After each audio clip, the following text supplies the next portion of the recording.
everybody, and welcome back to another episode. Last time we talked about our feathered friends. We talked about Zoe, the African gray, and we talked about Xerxes, the blue and gold macaw. We talked a little bit about that really strong beak. We talked about their tongue, how they've got a bone inside of their tongue that makes it like a finger inside of their mouth. They were really cool. Did a couple tricks for us, but Zoe, like always, did her favorite trick, which was nothing. She was being nice and quiet for us. Now today, we decided to take a little bit of a turn on it. We wanted to do something totally different than what we've done before.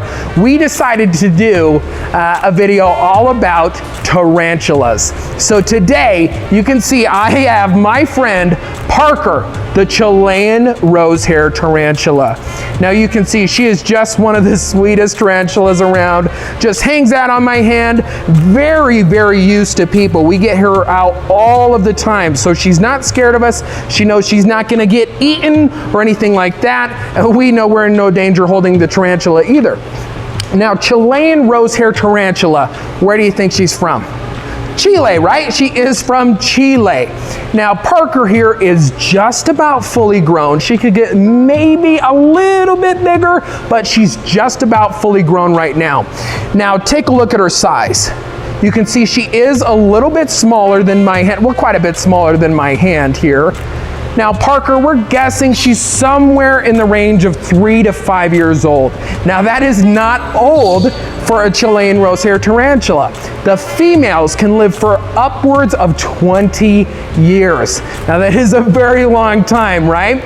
Now, the males, they are looking around that 4 to 5 year range. They don't live quite as long as the females do. After their last molt, they then pass on. But the females are gonna live for quite a lot longer time. Now, a lot of the time, the reaction I get when bringing out a tarantula is a lot of time people are scared, right? Firstly, a lot of the time, it's a lack of knowledge. Maybe you don't know about tarantulas. Maybe you've never seen one before. Maybe you've never seen somebody hold them and be confident about it, right? Parker here, like we were saying, she's very, very used to people. She knows she's not in danger. She knows I've never tried to eat her, right? She knows she's never been dropped or anything like that, so she knows she's perfectly safe. And we know, since we've gotten her out so much, that we're also safe. So that kind of helps with the fear side of it. It's one of the coolest parts to be able to bring these out. Every time we bring them out, you'll notice that the kids are a lot less scared than the parents are. A lot of the time, the parents are a lot more scared than the kids when it comes to these guys. But she is a tarantula. She is venomous.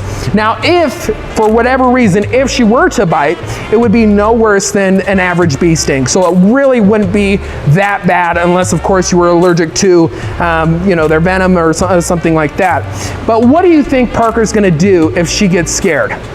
Now, the very first thing most tarantulas are gonna do is they're gonna try to run away. They're gonna try to get out of there. They don't wanna stay and defend themselves because they realize we are quite a bit bigger than them. And no matter how strong those fangs are, it's no match to a foot with shoes on, right? So they're gonna try to run away. Second thing they're gonna try to do is take a look right here. You can see she's got a nice little lighter spot on her back there. You can see that nice light spot. And she has what's called urticating hairs. Now, everybody at home, I want you to say urticating. Now, it kind of rhymes with irritating, doesn't it?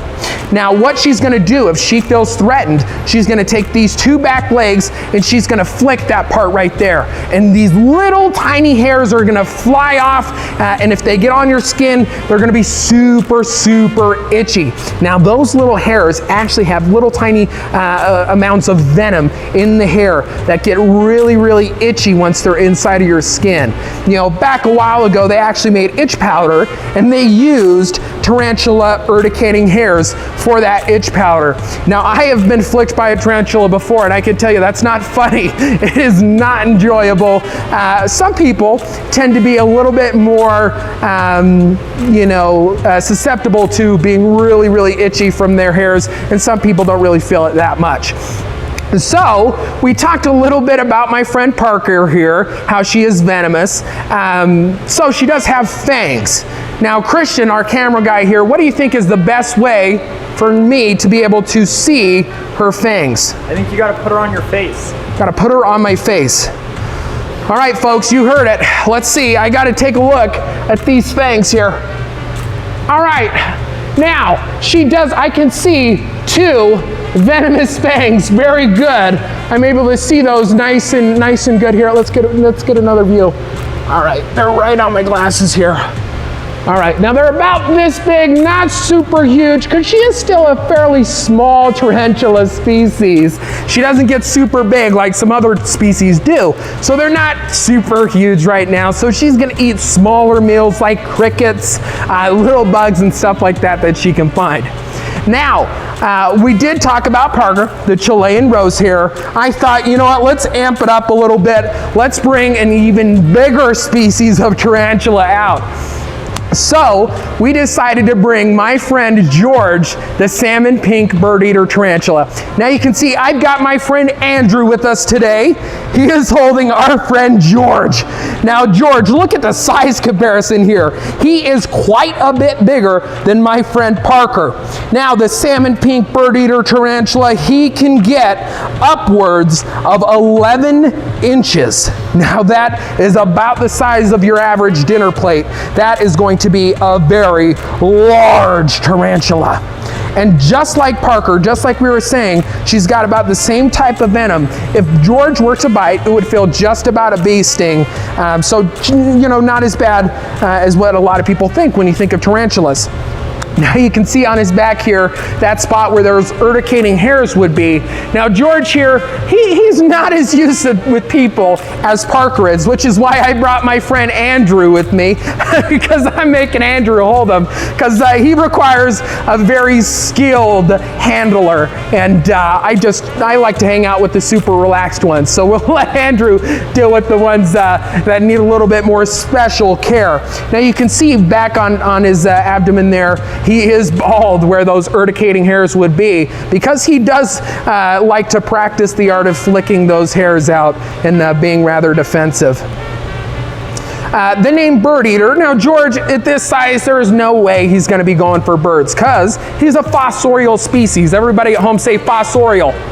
Now fossorial means he likes to hang out underground. Now you've got fossorial, which is underground. On the top of the ground, you've got terrestrial. And then the tarantulas that hang out in the trees, those are arboreal. So the fact that he might be eating birds just really isn't realistic. Now, the larger species of tarantulas, a lot of time they are called bird eater just because of their size. That doesn't mean that George here is going after birds all the time. Now, once he gets bigger, he could eat little rodents, potentially little lizards, things like that. Some bigger prey that he could immobilize and eat those guys here. So I know a lot of you at home might not be fans of these two here, but I think they're just spectacular, really, really cool ambassadors for their species as well. They're just amazing, and I love to bring them out to show to guests.